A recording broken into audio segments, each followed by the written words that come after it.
All right, first up this morning, we are in the kitchen cooking up some delicious modern Japanese cuisine. Chef Sylvan Brackett owns his restaurant Rintaro in San Francisco, and now he's out with a cookbook with the same name. He's here in Seattle on a book tour with a stop tonight at the Book Larder, but first he's exactly where he should be, right here in our kitchen. Welcome, Chef. Thank you so much for having me. Yeah, what are you going to make for us today? All right, so I've got a chicken cheese katsu. It's chicken breast, a good cheese. This is a wagon wheel cheese from a creamery called Cowgirl in California, where I'm from. Okay.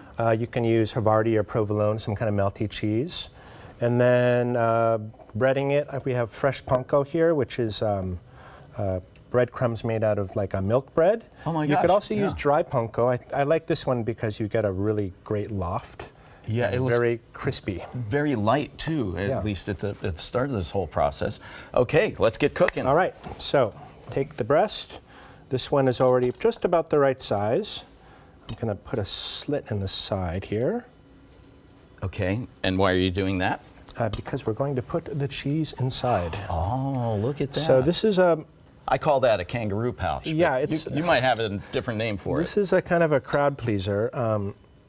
One of the good things about this one is that the ingredients are readily available.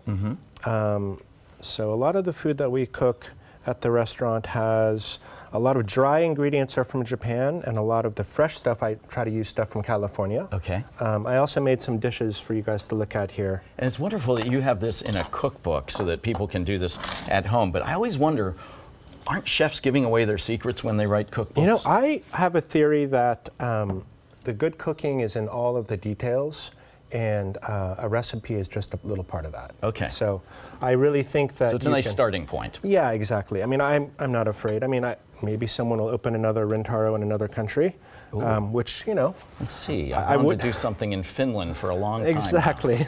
Which I wouldn't mind terribly. You know, they say that what is it? Imitation? Imitation is the greatest flattery or something. Yeah. Yep. So, all right. So, just going to coat it, and then for the panko, I like to really press the panko down. Oh, interesting. Okay. To make it up. Okay. Fluffy. I've got oil here. Don't be afraid to put a little weight on it and yeah, you really want to put it on there. Yeah. Well, see, I just learned a tip right there. Yeah. So, as with a lot of Japanese food in Japan, the best Japanese food I've had in Japan, they use ingredients that are very close to where the restaurant is. So I use the same kind of philosophy at my restaurant. Just drop it in the oil. This oil is around 300 degrees. 300 to 310 is a good temperature. Let me crank it up a little bit since we're cooled it off. The best restaurants I've been to use the ingredients from right where they're based, and so I have that same philosophy with my restaurant, trying to use lots of local stuff from California. Oh, great. And you have lots to choose from there as well. Lots to choose from, but also the Pacific Northwest. I went to school in Portland, so I'm pretty familiar with the great ingredients up here. So you have a really lucky there's really situation. no need, for us on the West Coast, there's really no need to be shipping things in from across the world. Exactly. Because we have it all right here. Right. So how do you know when it's done?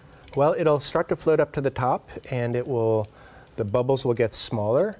And actually, if you look at it, you'll see a bit of cheese start to ooze out the side. So that's a good sign. That's interesting. So let's see here. What are some of the other dishes that you have in the cookbook? So I did two other ones for you. I did the Dungeness crab, because your crab season up here is starting. I just looked it up this morning on October 20th, next Friday. Oh, okay. And Dungeness crab is one of those seafoods that we share all down the coast. So we use it. Usually it's after Thanksgiving when we can start to serve it. But so it's a sunomono, so it's a vinegared cucumber dish. So we make using this really good, sorry, pardon the cross. That's all right. Fujisu vinegar. Then we make a dashi with katsuobushi. This is shaved katsuobushi you can buy. We actually shave ours from the whole piece, this is smoked dried bonito. Okay. And there's a plane here. I don't know if you can see it. And you shave it in the plane, and you get these shavings that come out. Make a soup broth out of that. And the shavings almost have a life of their own. Yeah. I don't know if you can tell on camera, but they actually kind of move a little bit due to the heat of the dish, I'm assuming? Absolutely, yeah. Because they're shaved so thin. Yes. They have their... The air and the heat kind of like makes them wobble, Yeah. which I loved as a kid. That's I one of my love food favorite that things. puts on a show. Exactly, yeah. Makes it really interesting. All right, so we've got the cinnamono, and then we've got the udon. So the cinnamono is quite easy, very good dish for doing up here. Udon is definitely like a project. It's salt, water, special kind of flour. You make the dough, you knead it underfoot. You have plastic to protect it so your So feet do aren't you touching do it. that yourself? I do the rolling and the cutting part, which Okay. is like step 7 or something So- out of 12. So you rent other people's feet for steps 1 through 6? I do. Actually, I do some stepping. Anyway, Yeah. it's a project. I but- imagine that is a skill set all of its own. yeah, and it's a good kind of cardiovascular exercise. Oh, yeah. But the texture of the udon, when you get all of that gluten built up by kneading it, is Yeah. really extraordinary. So you can cook it for almost 20 minutes. It puffs up, then you wash it, and it kind of like tightens. They call it chimeru. And then the texture is really like delightful, silky on the outside, chewy on the inside. And then this version is kind of like a carbonara, so we call it the carbonara udon. So it's egg yolk, butter, some soy sauce-based sauce on the bottom, and then the katsubushi, which kind of takes the place of the pork.